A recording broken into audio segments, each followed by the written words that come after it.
وكذلك أعثرنا عليهم ليعلموا أن وعد الله حق وأن الساعة لا ريب فيها إذ يتنازعون بينهم أمرهم فقالوا ابنوا عليهم بنيانا ربه أعلم بهم قال الذين غلبوا على أمرهم লানাত্তাখিযান্না আলাইহিম মাসজিদান।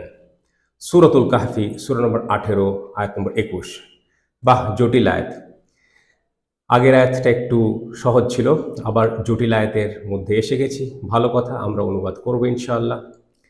এবং এভাবেই আমরা তাদেরকে হোঁচট খাওয়ালাম, যাতে তারা হঠাৎ করে ঘটনাক্রমে একদিন তাদেরকে আবিষ্কার করতে পারে, যাতে করে তারা যেন জানতে পারে যে আল্লাহর প্রতিশ্রুতি বা ওয়াদা সত্য, আর যে শেষ মুহূর্ত এতে একেবারে নিঃসন্দেহে কোনো সন্দেহ নেই।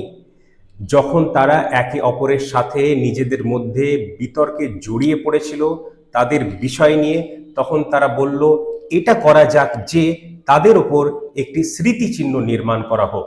তাদের প্রভুই বেশি ভালো জানেন তাদের ব্যাপারে। যারা তাদের ব্যাপারে সিদ্ধান্তে প্রাধান্য পেল, তারা বলল নিশ্চয়ই আমরা অতি অবশ্যই তাদের স্মরণে সেই জায়গাটিকে একটি মসজিদ হিসেবে নেব, বা তাদের জায়গার উপর একটি মসজিদ বানাবো।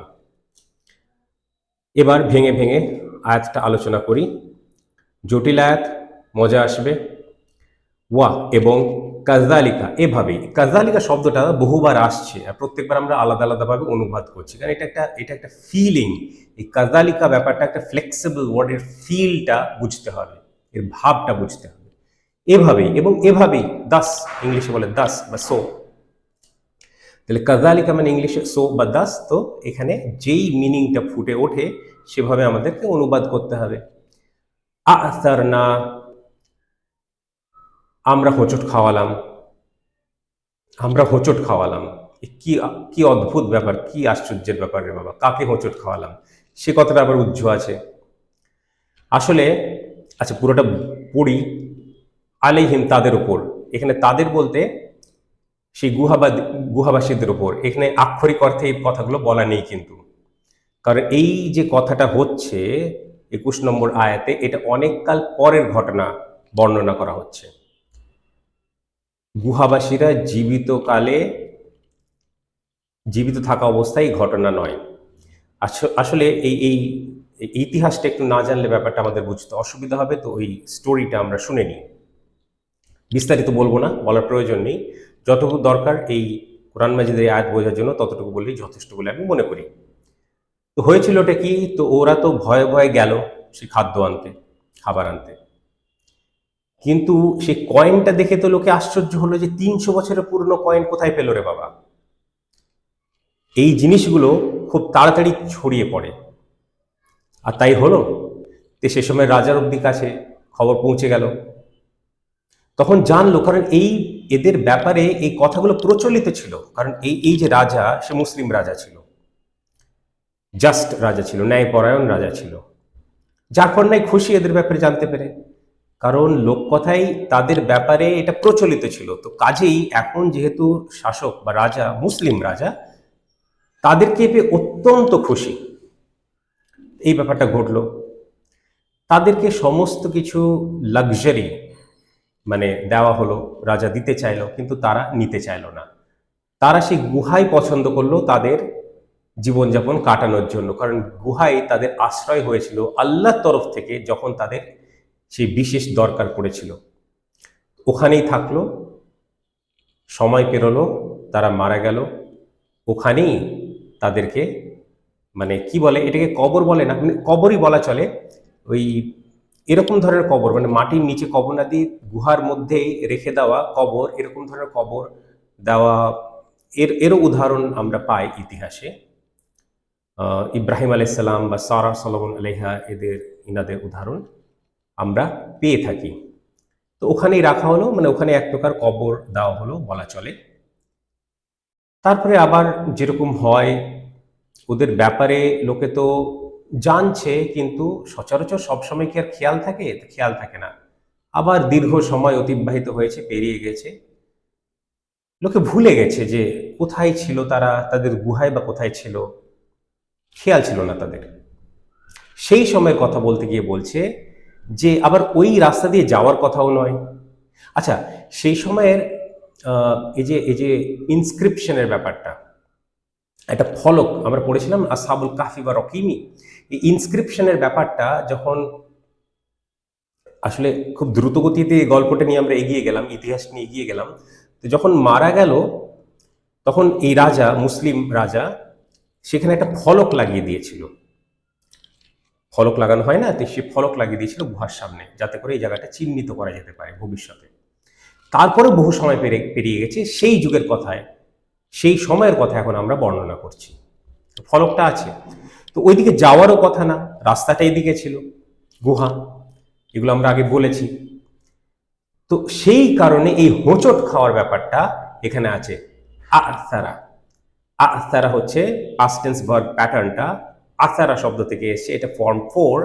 আসার না, এখানে আমরা হোঁচট খাওয়ালাম, আমরা মানে আল্লাহ সুবহানাহু ওয়া তাআলা রয়্যাল প্লুরাল দিয়ে সম্বোধন করছেন। কাকে হোঁচট খাওয়ালাম? একটা তো সেই যুগের লোকজন যারা তাদেরকে পুনরায় আবার খুঁজে পেল। বুঝতে পারছেন তো কোন সময়টা? তাদের জীবিত থাকার অবস্থায় না, তাদের মারা যাওয়ার পর ফলক লাগানোর সেই ঘটনার সময়ও না, তারপরে অনেকটা সময় পেরিয়ে যাওয়ার পরে যখন আবার পুনরায় তাদেরকে খুঁজে পাওয়া গেল, সেই ঘটনা। তো যারা খুঁজে পেল তাদের কথা বলে, তাদেরকে হোঁচট খাওয়ালাম। স্টাম্বলড আপন ইংলিশে বলে, বাংলায় শুনতেও ভালো লাগছে না, ইংলিশে স্টাম্বলড আপন বলে। আর আসারনার পরে, মানে আসারার পরে এটা ভার্ব ফর্ম, যেহেতু হোঁচট খাওয়ানো, খাওয়ানোর ব্যাপারটা ফুটে ওঠে। আলা যদি থাকে, এই যে আলাইহিম আছে না, আলা যদি থাকে আসারার পরে, তার মানে হয় ডিসকভার বা আবিষ্কার করা। তো হোঁচট খাওয়ালাম, আর সেই কারণে তাদেরকে আবিষ্কার করা সম্ভব, আলাইহিম। তাহলে হোঁচট খাওয়ালাম তাদের উপর, এটা তো কোনো মানে হচ্ছে না। হোঁচট খাওয়ালাম যাতে তারা, আচ্ছা, তাদেরকে বলতে যারা তাদেরকে খুঁজে পেয়েছিল, আর পরে যে তাদেরকে আছে না, সেটা হচ্ছে গুহাবাসীদেরকে। তো এই ব্যাপারগুলো, আর প্রথম তাদেরকে এটা বলাও নেই, কাকে হোঁচট খাওয়ালাম সেটা বলাও নেই, কিন্তু অনুবাদ করতে গেলে সেগুলো না বললে সেন্টেন্সটা শুনতে একটা অদ্ভুত শোনাবে। আমরা তাদেরকে, যারা আবিষ্কার করলো, হোঁচট খাওয়ালাম যাতে তারাই হঠাৎ করে ঘটনাক্রমে একদিন তাদেরকে, মানে গুহাবাসীদেরকে আবিষ্কার করতে পারে। এইটা হলো পুরো ব্যাপারটা, ঠিক আছে। দ্বিতীয় তাদেরকে, এটা আলাইহিম, ওইটা আছে কিন্তু, হিম অ্যাটাচ প্রোনাউন, তাদেরকে আর আবিষ্কার করতে পারে, যাতে তারা আবিষ্কার করতে পারে, ঠিক আছে, এই ব্যাপারটা হলো। আর প্রথম তাদের কাটে নেই। আচ্ছা, এটা উজ্জ্ব থাকা, আল্লাহ সুবহানাহু ওয়া তাআলা ভুলে গেছেন, উজ্জ্ব রেখেছেন, না না, এরকম ব্যাপার না। এটা উজ্জ্ব রাখার একটা কারণ আছে। কারণ কারা কারা হোঁচট খেলো, একটা তো, এটা তো ফিজিক্যাল নয়, মেটাফরিক্যাল। আসলে তো হোঁচট খায়নি, আসলে তো সেই ওই দিক দিয়ে যাওয়ার ফলে, সেই পাহাড়ি রাস্তা দিয়ে যাওয়ার ফলে দেখতে পেল। তো একরকম ওইটা সিম্বলিক কথার মাধ্যমে তুলে ধরা হচ্ছে। আর যুগে যুগে লোকে হোঁচট খেয়ে যাচ্ছে, তাদের ব্যাপারে সঠিক ধারণা রাখে এরকম খুব কম লোকই আছে। সেই ব্যাপারটার দিকেও লক্ষ্য রেখে কাদেরকে হোঁচট খাওয়ানো হলো সেই ব্যাপারটা উজ্জ্ব রাখা হয়েছে, যাতে মাল্টিপল লোক সেই ব্যাপারটায় প্রযোজ্য, সেখানে ফিট হতে পারে। কি মজার ব্যাপার, কি ইন্টারেস্টিং ব্যাপার, কি ভাষার ব্যবহার, ভেবে দেখুন। তাহলে ওয়াকাযালিকা আ'সারনা আলাইহিম, এবং এভাবেই আমরা তাদেরকে হোঁচট খাওয়ালাম, যাতে তারা হঠাৎ করে ঘটনাক্রমে একদিন শব্দটাও নেই, তাদেরকে আবিষ্কার করতে পারে। আর পরবর্তী যুগে যুগে যারা হোঁচট খেয়েই যাচ্ছে, তাদের ব্যাপারে সম্পূর্ণ সঠিক ধারণা রাখতে পারছে না, অনেক আলতু ফালতু ভুলভাল কথা বলে যাচ্ছে, তাদেরও হোঁচট খাওয়ানোর ব্যাপারটা যুগে যুগে সে ব্যাপারটাও তুলে ধরাচ্ছে। কিন্তু এইগুলো তো মানে অনুবাদে তো লেখা সম্ভব না, এটা ব্যাখ্যা করা হচ্ছে, সেখানেই এগুলো বলা সম্ভব। লিয়ালামু, যাতে করে তারা জানতে পারে, কি জানতে পারে? আন্না, যে, ওয়াদাল্লাহি, আল্লাহর প্রতিশ্রুতি বা ওয়াদা, হাক্কুন, সত্য। ওয়া আন্না, আন্না ওয়া আন্না, আর যে, আর এটাও জানতে পারে যে, কি জানতে পারে? আস-সাআতা, আস-সাআতা, শেষ মুহূর্ত, লোকে শেষ ঘন্টা বলে, কিন্তু এটার কোনো অনুবাদ আসলে হওয়া সম্ভব না, কারণ ঘন্টা বললে আমরা দিনের 24 ভাগের 1 ভাগ বুঝি, কিন্তু এই যে সময়টা সেটা তো সেটাকে বোঝায় না। যখন এই পৃথিবী, বিশ্ব ব্রহ্মাণ্ড, ইউনিভার্স, মাল্টিভার্স সবকিছু গুটিয়ে নেওয়া হবে, আল্লাহ নিজের ডান হাতে গুটিয়ে নেবেন, কি সেটা, সেদিকে যাওয়ারই নেই আমাদের। ওইসব মানে আল্লাহ কি করবেন সেদিকে যাওয়ারই নেই আমাদের। ঠিক আছে, এগুলো না বোঝা সম্ভব না কিছু। আল্লাহ কিছু একটা করবেন, পুরো ব্যাপারটা গুটিয়ে নেবেন, সেরকমভাবে কোরআন মাজিদে এসছে, আমরা সেটা বিশ্বাস করি, ব্যাস এইটুকুই। কিছুটা এক্সপ্লেন করা যায় ফিজিক্সের দিকে, কিন্তু আজকে ফিজিক্স ক্লাসে বসছি না, সম্পূর্ণ তাও বোঝা সম্ভব নয় এই ব্যাপারগুলো। যাই হোক, তাহলে আমরা শেষ মুহূর্ত, সেই জন্য এটা অনুবাদ করছি। শেষ সময় বলতে পারতাম, একটা শেষ সময়ের একটা ব্যাপ্তি, এরকম ভাবে বলা যায়। কিন্তু ওইভাবে জটিল, প্রত্যেকটা জিনিস যদি জটিল করা হয় অনুবাদে, তাহলে ব্যাপারটা মানে সত্যি উদ্ধার করতে খুব কষ্ট হবে। আমি করতে পারি শেষ সময়ের ক্ষণিক ব্যাপ্তি, তাই না? সময়ের শর্ট ডিউরেশন অফ টাইম বলতে পারি। মুহূর্ত, মুহূর্ত ঠিক নয়। মুহূর্তর মানে অরিজিনাল মিনিং, মুহূর্ত আজকে ভাবে মোমেন্ট, কিন্তু সেটা নয়। মুহূর্তের একটা স্পেসিফিক মিনিং আছে সংস্কৃতে। বাংলা শব্দটা, এই মুহূর্ত শব্দটা সংস্কৃত থেকে এসেছে, সেদিকে আমরা যেতেও চাই না আজকে। যদি আপনাদের জানতে ইচ্ছে হয় তাহলে কমেন্ট করে প্রশ্নটা করবেন, একটা আলাদা ভিডিওতে আমরা এটা নিয়ে আলোচনা করব। এই সূরা কাহফের আলোচনার মধ্যে প্রয়োজন নেই, কারণ মুহূর্ত নিয়ে তো আলোচনা করছিও না, সা নিয়ে আলোচনা করছি। ঠিক আছে, সা, সা শব্দটা। তাহলে শেষ সময়ের ক্ষণিক ব্যাপ্তি, খুব খুব কঠিন। শেষ মুহূর্ত, লা রাইবা ফিহা, এতে একেবারে নিঃসন্দেহে কোনো সন্দেহ নেই। এইখানে আমরা লা ইলাহা ইল্লাল্লাহ পড়েছি কিনা? রাইবা আছে, রাইবুন নেই, রাইবান নেই, রাইবা আছে। এখানে যদি আমরা অনুবাদ করতাম এতে কোনো সন্দেহ নেই, তাহলে যে জোরটা এই সেন্টেন্সের মধ্যে আছে, বাক্যের মধ্যে আছে, সেটা ফুটে উঠতো না। সেটা ফুটিয়ে তোলা দুভাবে যায়। একভাবে এরকম যে এতে একেবারে কোনো সন্দেহ নেই, বা এতে নিঃসন্দেহে কোনো সন্দেহ নেই। আর দুটো ভাগে এই ব্যাপারটা ফুটে উঠেছে, তো অ্যাবসলুটলি যেটাকে ইংলিশে বলি আমরা। তাহলে আর শুনতেও ভালো লাগছে। যদি একটাই শব্দ ব্যবহার করতে হতো তাহলে একেবারেটা বেশি প্রাধান্য পেত নিঃসন্দেহের থেকে, তাহলে একেবারেই কোনো সন্দেহ নেই। নিঃসন্দেহে কোনো সন্দেহ নেই শুনতে ভালো লাগছে। অনেক সময় ইংলিশ এগুলো হয় স্টোরি নয় হিস্ট্রি, কিন্তু কখনো কখনো বাংলা এগুলো যখন যখন হওয়া সম্ভব সেভাবে আমি চেষ্টা করি অনুবাদ করার।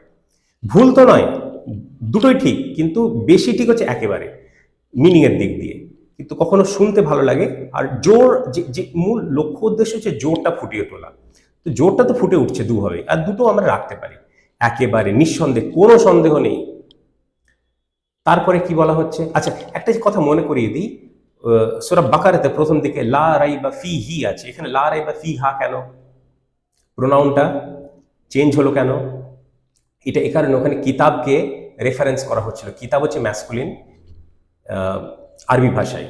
এখানে সা দেখুন, তা মারবুতা আছে, তা মারবুতা রয়েছে, যেই ধরনের ওয়ার্ড সচরাচর ফেমিনিন হয়, সেই জন্য ফেমিনিন প্রোনাউন দিয়ে এখানে বলা হচ্ছে। এটা একটা অ্যাডিশনাল জিনিস আমি জানিয়ে রাখলাম।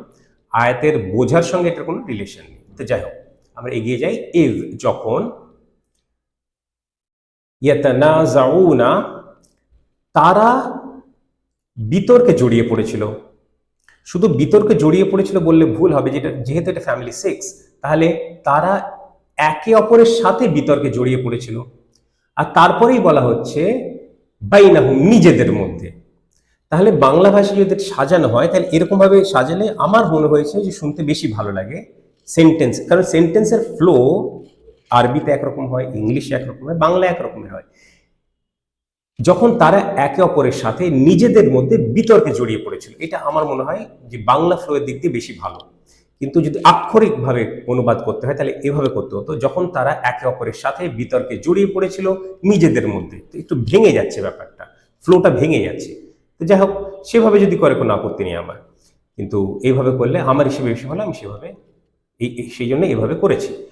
যখন তারা একে অপরের সাথে নিজেদের মধ্যে বিতর্কে জড়িয়ে পড়েছিল, আমরাহুম, তাদের বিষয় নিয়ে, কাদের বিষয় নিয়ে? গুহাবাসীদের বিষয় নিয়ে। এখানে তাদের এই ব্যাপারগুলো বারবার আসছে। খুব সাবধানে ঠান্ডা মাথায় বুঝতে হবে কনটেক্সটটা, এবং অনুবাদ করতে হবে।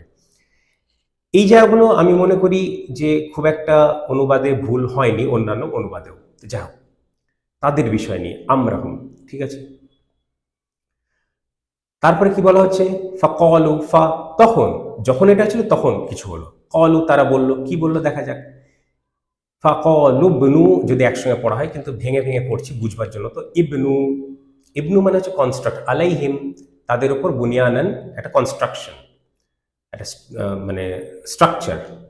তো এটা বাংলায় কি করে ফুটিয়ে তুলবো আমরা এইভাবে। তখন তারা বলল এটা করা যাক যে, কারণ এখানে এটা মানে কি বলবো, ইবনু একটা কমান্ড ভার্ব, কিন্তু এখানে তো সেই যুগের যে ব্যক্তিরা যারা খুঁজে পেয়েছিল, আবিষ্কার করেছিল, ডিসকভার করেছিল তাদেরকে, মানে গুহাবাসীদেরকে, তাদের মধ্যে তারা যারা খুঁজে পেয়েছিল তাদের ব্যাপারে কথা আছে। তারা তো একে অপরকে কমান্ড করছে না, ইনস্ট্রাকশন দিচ্ছে না, আলোচনা করছে।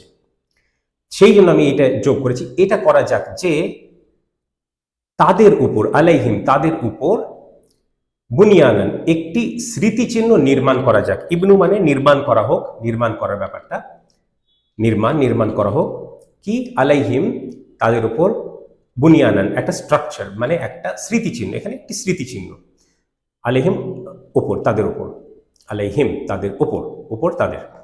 এটা করা যাক যে, এই কথাটা নেই, এটা বুঝতে হবে, ঠিক আছে, কারণ যেহেতু তাদের নিজেদের মধ্যে আলোচনা করছে, কেউ কাউকে ইনস্ট্রাকশন বা কমান্ড করছে না।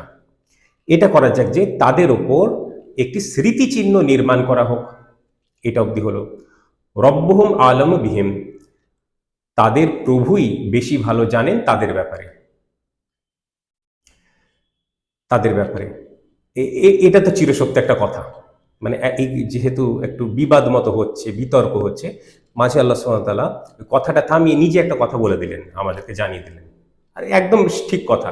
আর যখন একটা ন্যারেশন হয়, একটা ন্যারেশনের মতো কাজ করছে, তাদের প্রভুই বেশি ভালো জানেন তাদের ব্যাপারে, একটা চিরসত্য কথা একটা আমাদেরকে তুলে ধরা হলো স্টোরির মধ্যে, তাই না?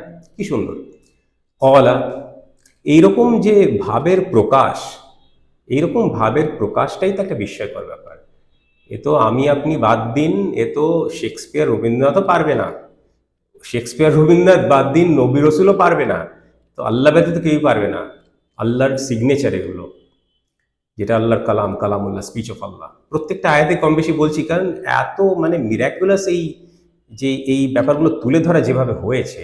ভাষা তো সবাই জানে, সে সময় তো বড় বড় লেখক ছিল আরবি ভাষায়, পারলো না তো কেউ কিছু করতে, পারবেও না কোনোদিন কোরআনের সমতুল্য কিছু আনতে, সম্ভবই নয়। এটা ওপেন চ্যালেঞ্জ রয়েছে কোরআন মাজিদে, আল্লাহ সুবহানাহু ওয়া তাআলা ওপেন চ্যালেঞ্জ করেছেন সকলকে। 1400 বছরের অধিক ইতিহাস কেউ পারেনি, আর কিয়ামত পর্যন্ত কেউ পারবে না। যাই হোক, এখনো চেষ্টা করে যাচ্ছে, পারছে না, পেরে উঠছে না, পারা সম্ভবই নয়। আচ্ছা, মজার ব্যাপার, তখন কিন্তু কেউ চেষ্টাও করেনি। এখন এই ফিতনার লোকগুলো চেষ্টা করছে, কি মূর্খ। এখানে মূর্খ আমি আলেমদেরকে বলছি না, বাকিদেরকে, অমুসলিমদেরকে বলছি, যারা চেষ্টা করছে, বোকামি করছে, করুক, কিন্তু পেরে উঠছে না। সেই যুগে তো কেউ চেষ্টাও করেনি, এদের থেকে অনেক বড় বড় লেখক ছিল সে সময়, শায়ের ছিল সে সময়। যাই হোক, কলা, এটা তো বললো, কিন্তু কে বললো? আল্লাযীনা গলাবু আলা আমরিহিম, পুরোটাই হচ্ছে সাবজেক্ট। তো যখন বলি সে বললো, তাহলে সে তো সাবজেক্ট, সেটা কে? সেটা পুরোটাই। তাহলে পুরো জিনিসটা আগে আমরা আনবো, তারপরে আমরা বলবো বললো। যা মানে আল্লাযীনা, যারা, গলাবু প্রাধান্য পেল, আমরিহিম তাদের, মানে কি বলবো, তাদের বা তাদের ব্যাপারে, সিদ্ধান্তে। গলাবু মানে প্রাধান্য পেল, আলা আমরিহিম, আমরিহিম হচ্ছে কি বলবো, কিভাবে বলবো, তাদের সিদ্ধান্তে, কারণ আলা রয়েছে, সিদ্ধান্ত সবসময় ওপর ওপর ওপর এরকম করলে হয় না, ওপর বা উপর করলে হয় না, আলা। আমরিহিম মানে কি? হিম মানে তাদের, আমরি মানে হচ্ছে সিদ্ধান্ত, তাদের সিদ্ধান্ত। আর আলা আছে, তাহলে তাদের সিদ্ধান্তে, ঠিক আছে। সবসময় মানে ভাষা না বুঝে ওপর বা উপর চাপিয়ে দিলেই কোনো কোনো বাক্য হয় না। তাহলে তাদের সিদ্ধান্তে বা তাদের ব্যাপারে সিদ্ধান্তে, ঠিক আছে, আমরিহিম। গলাবু তাদের বা তাদের ব্যাপারে সিদ্ধান্তে প্রাধান্য পেল, যারা, এখানে তাদের কথা বলেছে, যারা তাদের বা তাদের ব্যাপারে সিদ্ধান্তে প্রাধান্য পেল, তারা বলল। বুঝে গেল? তারা বলল। তাহলে এখানে আরেকবার বুঝতে হবে, এখানে আমি দুভাবে অনুবাদ কেন করলাম। আলা আমরিহিম বলতে কি বোঝাতে পারে, এখানে বুঝতে হবে। তাদের সিদ্ধান্ত মানে কি? এরা তো আলোচনা করছিল যে কি করা যায়, এবার তো জায়গাটা খুঁজে পেয়েছি, আমরা লোক কথায় শুনেছিলাম, কিন্তু এই জায়গাটা খুঁজে পেয়েছি, গণ্যমান্য ব্যক্তিত্ব ইসলামে, আমাদের ইতিহাসে খুঁজে পেয়েছি কি করা যায়। তো তারা যে আলোচনা করছিল, তো তাদের তাদের সিদ্ধান্ত, তাদের সিদ্ধান্ত যেটা হচ্ছিল, যে এটা করা যেতে পারে। আবার এরকম ভাবে ভাবা যেতে পারে যে এই তো আবিষ্কার করলাম, তো তাদের ব্যাপারে কি সিদ্ধান্ত নেওয়া যায়, গুহাবাসীদের ব্যাপারে কি সিদ্ধান্ত নেওয়া যায়, দুটোই মিনিং কিন্তু অ্যাপ্লিকেবল, দুটোই মিনিং এই আরবির ভাষা থেকে মানে অনুবাদ করা সম্ভব, কিন্তু মজার ব্যাপার দুটো মিনিং প্রযোজ্য হওয়া সম্ভব একই সঙ্গে। এটাই হচ্ছে বিউটি, যখন আল্লাহ সুবহানাহু ওয়া তাআলা ভাষার ব্যবহার করেন তখন এগুলো ঘটে, অন্য সময় ঘটে না। আমার আপনার দ্বারা এসব হবার নয়, হয় না, ঠিক আছে? এটা সামনে দেখতে পাচ্ছি, সে অ্যাপ্রিসিয়েট করতে পারছি, এই অবধি। অ্যাপ্রিসিয়েট না করতে পারলে তো কি চরম ব্যর্থতা, সেটা অনুবাদগুলোতে রয়েছে, ওগুলো নিয়ে আর আমি বলতে চাইছি না। কারণ আগে আমি বলেছিলাম 19 নম্বর আয়াতে যে ব্যাস আর কথা নয়, 20 সহজ সরল অনুবাদ আমরা করেছি, শুনেছেন আপনারা। তো তাদের সিদ্ধান্তে বা তাদের ব্যাপারে সিদ্ধান্তে প্রাধান্য পেল, তারা বলল। তাহলে যারাটা কারা? আল্লাযিনা যারাটা কারা? সে বলল, তাহলে তারা বলল, ঠিক আছে? তাহলে ক্বালা আল্লাযিনা গালাবু আলা আমরিহিম, যারা তাদের বা তাদের ব্যাপারে সিদ্ধান্তে প্রাধান্য পেল, তারা বলল। এটা একটু মনে হয় যে বুঝতে অসুবিধা আছে, এরকম ভাবে যদি আমরা পড়ি তাহলে একটু সুবিধা হবে মনে হয়। যারা তাদের সিদ্ধান্তে বা তাদের ব্যাপারে সিদ্ধান্তে প্রাধান্য পেল, তারা বলল, একটু সুবিধা হলো মনে হয় আমার।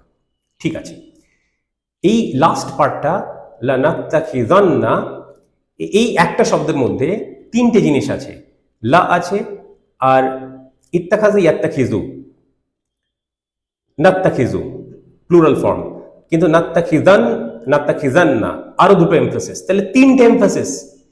কথাটার মিনিং যাই হোক সেটা তো আসছি ঠিক, কিন্তু তিনটে এমফাসিস লাগবে। কি করে দেওয়া সম্ভব? সবসময় দেওয়া সম্ভব হয়ে ওঠে না, কিন্তু এখানে চেষ্টা করেছি কিভাবে, নিশ্চয়ই, অবশ্যই আর অতি, নিশ্চয়ই, অতি, অবশ্যই, এইভাবে আমি চেষ্টা করলাম যে এইভাবে তিনটে লেভেলের এমফাসিস দেওয়া যাচ্ছে, যেভাবে এই শব্দের মধ্যে তিনটে লেভেলের এমফাসিস রয়েছে। এটা বাদ দিলে যে অর্থটা হয় সেটাই মূল অর্থ, কিন্তু এমফাসিসটা না দিলে যে জোরটা বাক্যের মধ্যে আছে আরবির শব্দের ব্যবহারের ভিত্তিতে, সেটা মিস হয়ে যাবে। নিশ্চয়ই আমরা অতি অবশ্যই আলাইহিম মসজিদান, জটিল জায়গা অংশটা। আলাইহিম মসজিদান বলতে কি বুঝতে পারি? তাদের স্মরণে সেই জায়গাটিকে একটি মসজিদ হিসেবে নেব। কারণ আখাজা মানে হচ্ছে নেওয়া, ইত্তাখাজা মানে হচ্ছে জোর আছে একটা, মানে ওটার জন্য একটা জোর আছে, তারপরে লা একটা জোর, একটা নুন একটা জোর, নুন পেশ সাদ্দা বলে একটা চারটে জোর, চারটে জোর আমিও আনতে পারিনি। আর একরকম নিশ্চয়ই ওই ইকারটা, মানে ইকার তো না, রস্যই যোগ নিশ্চয়ই, নিশ্চয়ই ওইভাবে ভাবা যেতে পারে যে আরেকটা লেভেল অফ জোর এসছে, সেদিক দিয়ে একরকম ঠিক আছে। নিশ্চয়ই, মানে নিশ্চয়ই তো একটা নিজেই শব্দ, নিশ্চয়ই, নিশ্চয়ই এটা এইভাবে ভাবা যেতে পারে, চারটে লেভেল অফ জোর এসছে। নিশ্চয়ই আমরা অতি অবশ্যই, অবশ্যই মানে যাই হোক, নিশ্চয়ই আমরা অতি অবশ্যই তাদের স্মরণে সেই জায়গাটিকে একটি মসজিদ হিসেবে নেব। এখানে তাদের স্মরণে কেন বললাম, তাদের উপর কেন বললাম না, সে অর্থটাও আছে। এটা কেন সম্ভব সেটা আপনাদেরকে বোঝাবো। আসসালামু আলাইকুম, আল্লাহ দেখলেই সবসময় ওপর উপর বসাতে হবে এরকম নয়, কারণ আগেরটা তো আমি বোঝালাম সে ব্যাপারটা। হ্যাঁ, সবসময় ফিজিক্যাল ব্যাপারটা হয় না, কারণ মানে আপনারা বলবেন না এরকম নয়, এরকমই ব্যাপারটা, আপনি ভুল বলছেন, অভিধানে এটাই আছে, তা আমি প্রমাণ করব, সবসময় প্রমাণ করি। আচ্ছা, সহজ সরল ভাষায় প্রমাণ করি, সহজ সরল কথায় প্রমাণ করি, সেটার জন্য কোনো জটিলতা লাগে না। আসসালামু আলাইকুম, আলাইকুম ওপর, এখানে কি ওপর মানে ফিজিক্যালি তার উপরে চেপে বসে আছি আমরা? না। তা আপনার উপর মানে এখানে কোন অর্থে? ফিজিক্যাল অর্থে না। তো এই তাদের স্মরণে একটা মেটাফরিক্যাল ব্যাপার এখানে কাজ করছে, ভাষাগত দিক থেকে সহজ ব্যাপার, এটা কোনো জটিলতার মধ্যে নেই। আমরা অতি অবশ্যই তাদের স্মরণে মসজিদ নেব। তো সেই জায়গাটিকে, যে জায়গাটি কথা এখানে বলা হচ্ছে, মানে তাদের যেখানে কবর দেওয়া হলো বা তার পাশের জায়গাটা, এই জায়গাটা, সেই জায়গাটিকে একটি মসজিদ হিসেবে নেব। মসজিদ মানে কি? মসজিদ মানে একটা সেজদা করার জায়গা, সেজদা করার জায়গা হিসেবে নেব, একটা ইবাদতের জায়গা হিসেবে নেব, কোনো অসুবিধা নেই। সেই জায়গাটিকে, সেই জায়গাটি বা সেই জায়গাটির প্রাঙ্গণটিকে একটি মসজিদ হিসেবে নেব, ঠিক আছে। আর আলাইহিম উপর যদি বলা হয় তাহলে এভাবে অনুবাদ করতে হয়, বা তাদের জায়গার উপর একটি মসজিদ বানাবো, দুভাবেই নেওয়া যায়। মসজিদ হিসেবে নিলে সাজদা করা যাবে, সিজদা করা যাবে, সিজদা করা যাবে, কোনো অসুবিধা নেই।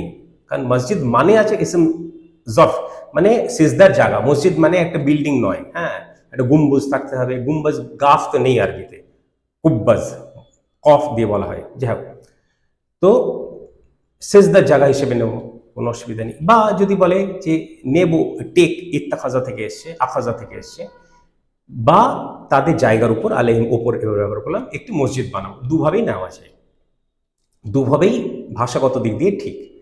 আচ্ছা, এখানে দু একটা জিনিস একটু আলোচনা না করলেই নয়, এটা এরা বলল। এবার কি ঠিক কি ভুল সে ব্যাপারে যদি আপনি বলেন আমাকে যে আপনার কি মতামত, আমি বলবো এই আয়াতের মধ্যেই একটা বাক্যাংশ রয়েছে, একটা অংশ রয়েছে, তাদের প্রভুই বেশি ভালো জানেন তাদের ব্যাপারে, সে কথাটাই আমি বলবো, এর থেকে বেশি কিছু আর বলবো না। শুধু দুটো ব্যাপার একটু বলতেই হয়। মসজিদ মানে যে একটা বিল্ডিং, তার উপরে গুম্বজ আছে বাংলায়, বা কুব্বাজ, কুব্বাজে মানে যাই হোক, কুব্বাজ, তো ওই জিনিসটা থাকতেই হবে, এটা এটা এটা কোনো ব্যাপার নয়, এটা এটা এটা কোনো কথা হলো না। মসজিদ ইসিম জরফ, ভাষাগত দিক দিয়ে বুঝবার চেষ্টা করুন যে ব্যাপারটা কি, সিজদার জায়গা, বাস এইটুকুই, যেখানে সিজদা করা হয়। এবার মসজিদ মানে যেখানে যে সময় সিজদা করা হয় সেটাকেও বলা যেতে পারে, এটাকে ইসিম জরফ বলে, এ ধরনের শব্দকে। যাই হোক, এবার কেউ যদি বলে না মসজিদ মানে বিল্ডিং হতে হবে, গুম্বাজ হতে হবে, তাহলে ইসলাম কোরআন ভুল প্রমাণিত করবে, মানে বারে বারে করবে, আছাড় মারবে আপনাদেরকে। কারা?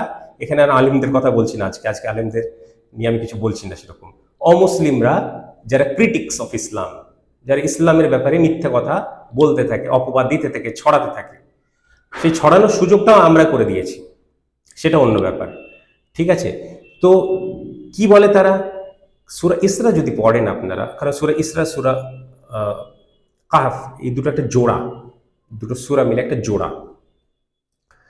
তো সূরা ইসরা আয়াত নম্বর 1-এই লেখা আছে যে মুহাম্মদ সাল্লাল্লাহু আলাইহি সাল্লাম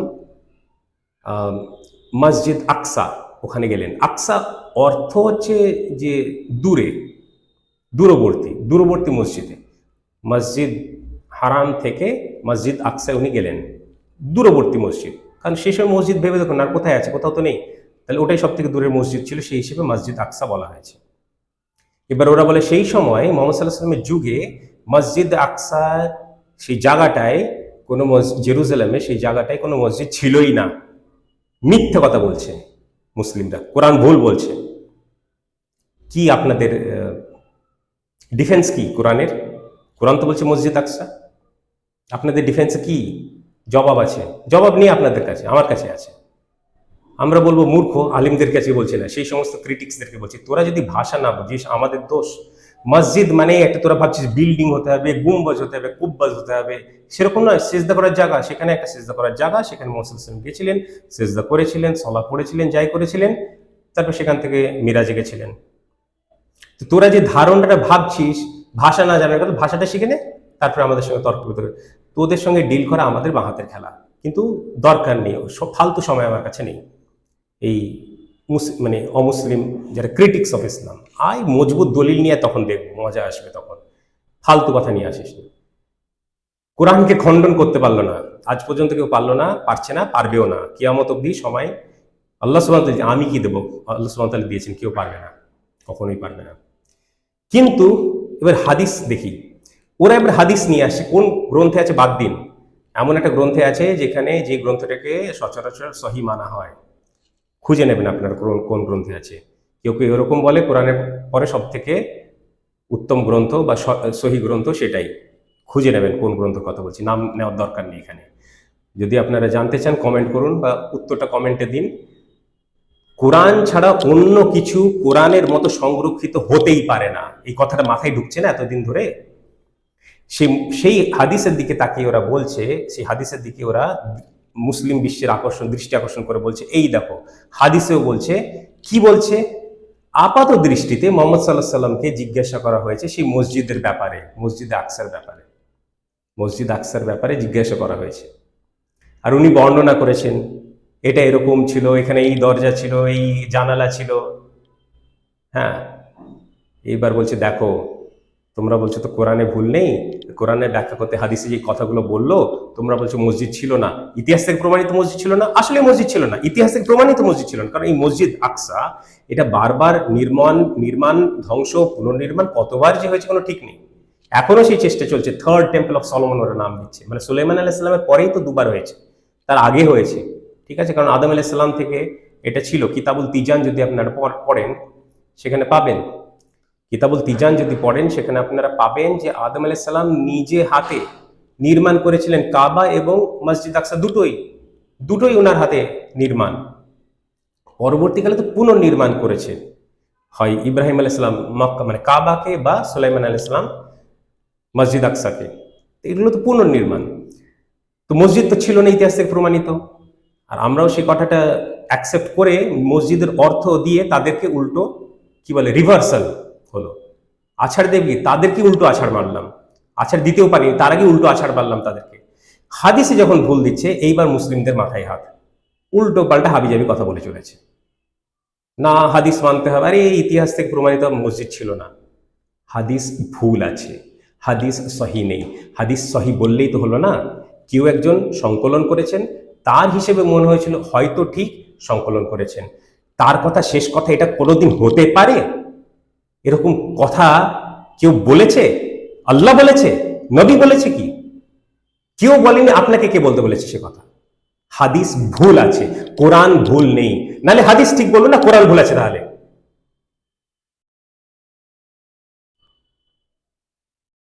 হাদিস, এই হাদিসটা ঠিক নেই, গ্রহণযোগ্য নয়, সেটা যখন বলে দেব কথা শেষ। যেটা সত্য কথা সেটা মানতে হবে না, সেটাই মানতে হবে। মসজিদ ছিল না মসজিদ আকৃতিতে, মসজিদের বর্ণনা কোথায়? ফালতু কথা চালানো হয়েছে হাদিসের নামে।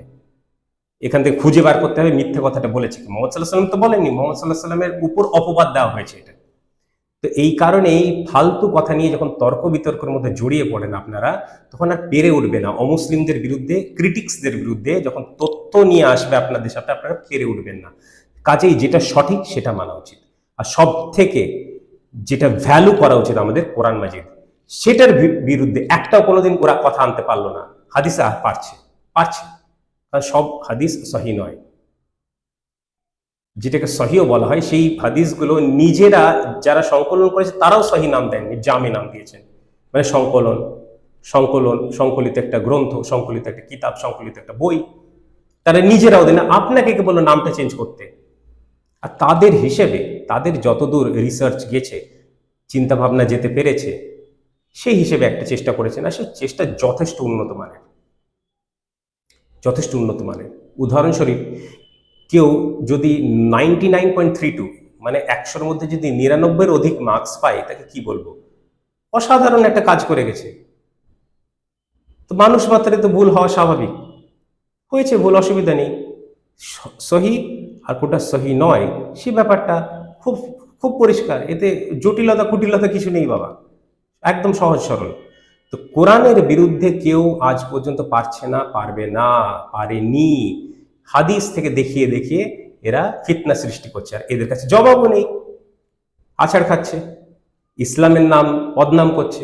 আমরা সেটা হতে দেবো না। আমরা বলছি কোরআন আল্লাহর কালাম, একটা ভুল দেখাও আর করে। ওরা পারছে না, অমুসলিম ক্রিটিক্সরা পারছে না, পারবে না, পেরে উঠবে না, পারা সম্ভব নয়। আল্লাহ নিজেই বলেছেন, আমি বলবার কে? এই ব্যাপারটা, মসজিদের ব্যাপারটা আমি তুলে ধরলাম। এইবার একটা জটিল কথা তাও থেকে যায়, মজার কথা, সেটা হচ্ছে যে কি বানানো হয়েছিল? মসজিদ হিসেবে নেওয়া হয়েছিল না, মসজিদ বানানো হয়েছিল, স্ট্রাকচার বানানো হয়েছিল, কিছু করা হয়েছিল, করা হয়নি? আমার উত্তর কি, যে তাদের প্রভুই বেশি ভালো জানেন তাদের ব্যাপারে। এই কথাটা আসলে সর্বসময়ের জন্য ছোট, এটা এটা একটা কথা ইনসার্ট করা হয়েছে ওই ন্যারেশনের মধ্যে, শুধু সেইটার জন্য এই কথাটা সত্য না, এই কথাটা চিরন্তন সত্য।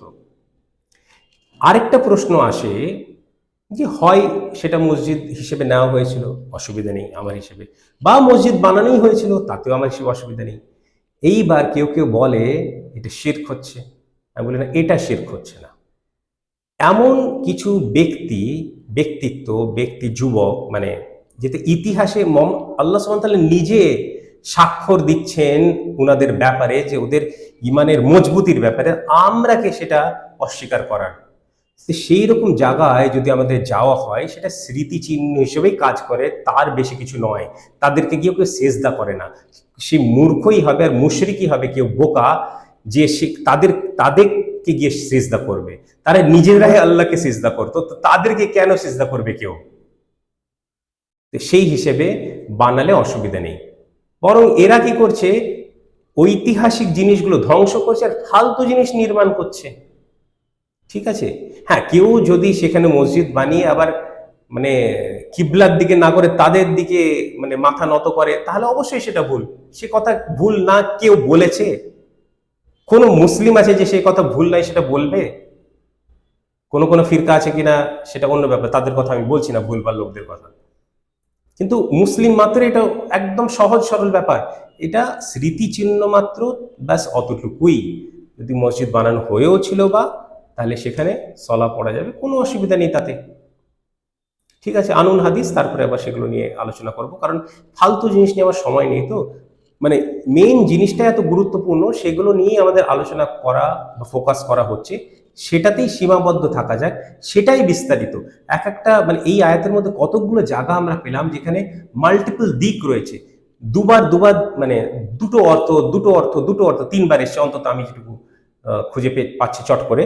প্রথমেই কাদেরকে হোঁচট খাওয়ানোর ব্যাপারটা, তারপরে তাদের সিদ্ধান্ত না তাদের ব্যাপারে সিদ্ধান্ত, তারপরে তাদের স্মরণে তাদের উপর মসজিদ বানানোর ব্যাপারটা, মসজিদ হিসেবে নেওয়া হবে না মসজিদ বানানো হবে, এই ব্যাপারটা। এই ব্যাপারটা ছিল 21 নম্বর আয়াতের আলোচনা। আমি মনে করি আমি যথেষ্ট সংযত থেকেই, কারণ আমি প্রমিস করেছিলাম একরকম, আল্লাহর প্রমিস আলাদা, আমার প্রমিস আলাদা, আমরা চেষ্টা করতে পারি, আল্লাহর প্রমিস চিরসত্য। তো বলেছিলাম 19 নম্বর আয়াতের পর থেকে যে আমরা সহজ সরলভাবে আলোচনাগুলো এগিয়ে নিয়ে যাব। এখানে মেন যে খণ্ডন যেটা করা হয়েছে সেটা অমুসলিমদের অভিযোগ, মিথ্যা আরোপ, সেই দিকে ফোকাস করা হয়েছে। মুসলিম আলিমদের বিরুদ্ধে কোনো কথা সেরকম বলা হয়নি। তো আমরা 22 নম্বর বা তার পরবর্তী আয়াতগুলো নিয়ে সবগুলো নিয়ে আলোচনা করব। আমি আশা করি সবকিছু বোঝাতে পেরেছি যে কাদের ব্যাপারে পরবর্তী লোকেরা কখন খুঁজে পেল, সেই পুরো ব্যাপারটা ইতিহাসটা বললাম কিছুটা, নাহলে আয়াতটা ক্লিয়ার হবে না। কারণ আয়াতগুলো খাপছাড়া আছে, কারণ এটা তো ইতিহাসের গ্রন্থ না কোরআন মাজিদ, এটা একটা হিদায়তের গ্রন্থ। তো হিদায়তের জন্য যেভাবে যতটুকু তুলে ধরা দরকার, সেই মানে ইম্পর্টেন্ট পয়েন্টসগুলো, হাইলাইটসগুলো এখানে তুলে ধরা হয়েছে। আর যারা এটা নিয়ে ডিপ স্টাডি করবে, কোরআন তো একদম সত্য কথা, কিন্তু কোরআনের যে মানে কনটেক্সটগুলো তো পড়তে গেলে হাদিসও পড়তে হবে, অন্যান্য গ্রন্থও পড়তে হবে, বিভিন্ন কিছু পড়তে হবে। এটা তো অনেক পুরনো ইতিহাস। তো সেই সমস্ত মানে মুসলিম মানে ইসলাম তো সবাই মানে, মুসলিম তো সবাই, আদম আলাইহিস সালাম থেকে শুরু করে সবাই। তো মোহাম্মদ সাল্লাহ সাল্লামের পরবর্তী যুগের ইতিহাসবিদ, মুসলিম ইতিহাসবিদদের কথা শুধু নয়, সেটাও নিতে হবে, প্লাস ওনার পূর্ববর্তী ইতিহাসবিদদের কথা নিতে হবে, কারণ এটা অনেক পুরনো ঘটনা।